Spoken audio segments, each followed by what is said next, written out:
Hey guys, and welcome back to my lilac hill. Today I'm doing an impromptu video because I just wanted to share some encouragement with those of you out there. I am a hot mess right now, but I wanted to share some encouragement with you out there. For those of you who maybe still work a full-time job, or you're homeschooling, or whatever your circumstance is that you're not able to devote the time that is really needed to your garden, but you still want to garden, I just want to share some encouragement. Because that's where I'm at right now. I'm filthy dirty and sweaty and gross. And I just spent 2.5 hours weeding between one row, or I guess one aisle between 2 rows of tomatoes. 2.5 hours. I filled 3 wheelbarrows full of grass and weeds. And it looks like I didn't do anything. It's a little frustrating, but this is just the season of life that I am in right now. And I'm kind of burning the candle at both ends. So the fact that I had 2.5 hours to spend in here weeding is better than nothing, I guess. But I could probably spend an entire day and the garden would still have weeds. And that's just part of it. But I want to make sure on my channel I'm showing reality, and that not everything is always Instagram worthy or Pinterest beautiful. But I am still working 4 days a week. I have a 3-year-old. I'm planning a wedding. I'm helping my fiance with the house remodel. I'm trying to grow a business, 2 small businesses actually, and I'm exhausted. And I'm just doing the best I can. This year, the garden is by far the ugliest garden I've ever had as far as weeds and things like that are concerned. My collards have already bolted. My mustard is bolted. I'm like really just struggling to keep everything alive, but I'm doing it and things are alive, so that's good. But I'm about to show you what 2.5 hours of weeding on my hands and knees and sweat and dirt looks like.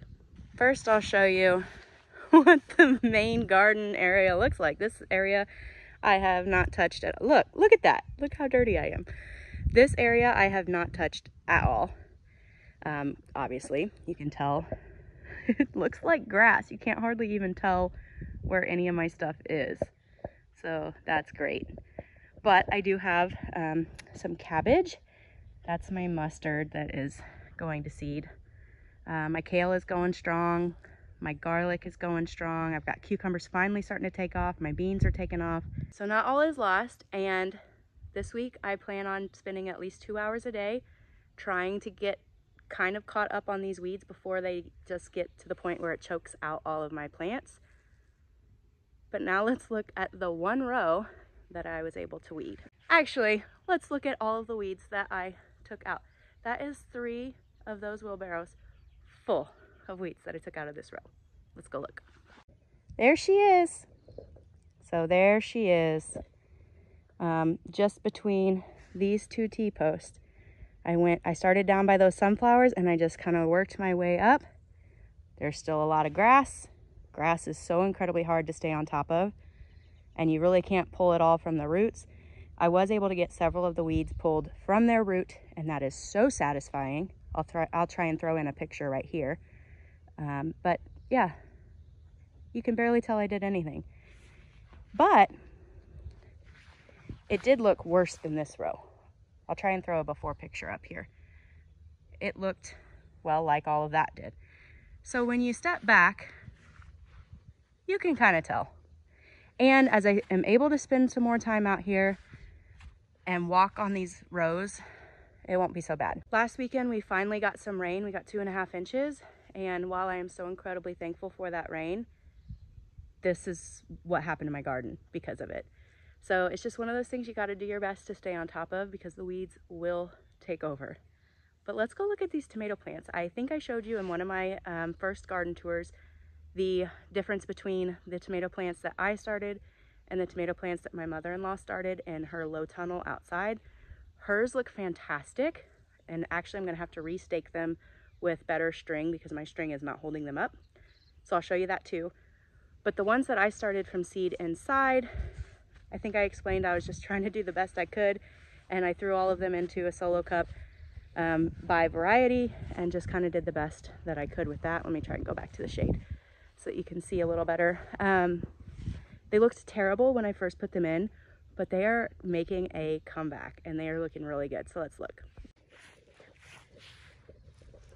So these are the same Paul Robesons that I showed you in that tour that looked basically dead. So this just goes to show that even when things aren't perfect and you just do the best you can and you plant it anyway, you're much better off than had you not planted at all. So I hope that's encouraging to somebody, because I think they're looking pretty good. And this is a little marigold that's finally coming up. But I've got this whole row of tomatoes here. This is an Ace 55 and it is looking really good. I'm not sure which one this is. I'd have to look at my notes. But I know up here, this is a solar flare, one of my favorite varieties. With everything that I have going on this year, my garden looks terrible. And it's frustrating to me and it's slightly discouraging to me. But I just have to remind myself that it's still a garden, it's still happening, and I'm doing the best that I can. But no, it is not a beautiful, aesthetically pleasing, weed-free, straight row garden. It's just not this year. And that was another reason I decided not to run my CSA program this year, because I knew with everything I had going on, there was absolutely no way that I would be able to do that. And there's no way I would ask my customers to pay not knowing or knowing that I wasn't going to be able to keep up. So I just did not run my CSA program this year. So glad I made that decision. But I wanted to kind of show you just impromptu. Like I said, I was not planning on filming today, but just wanted to show you what it looks like, keep it real, and spread some encouragement. Not only is my main vegetable garden a giant jungle, cut flowers are too. The garden at Kyle's house is not a jungle yet, but that's because it was just tilled a couple weeks ago. Give it time, it'll be there. But you can kind of see I've got sunflowers here, glads on the end, and there's some zinnias poking up. There are flowers in here, but it also looks like a jungle. So I'm gonna wrap things up. I've got a couple other things I need to do. I have some fertilizer I need to put on my tomatoes and my green beans, and then I need to go harvest some wheat so that it can be strung up in the garage to dry for the wedding. And then I'm going inside and taking a shower and getting some other things done for the business, because this afternoon Kyle and I are gonna go pick up some supper and take it to my parents. Tomorrow is Father's Day, and so we're doing a dinner celebration with my dad this evening. So that being said, happy Father's Day to all of the fathers out there and father figures. And I am gonna wrap this up so I can get in the shower. I'll talk to you guys later. Thank you so much for watching.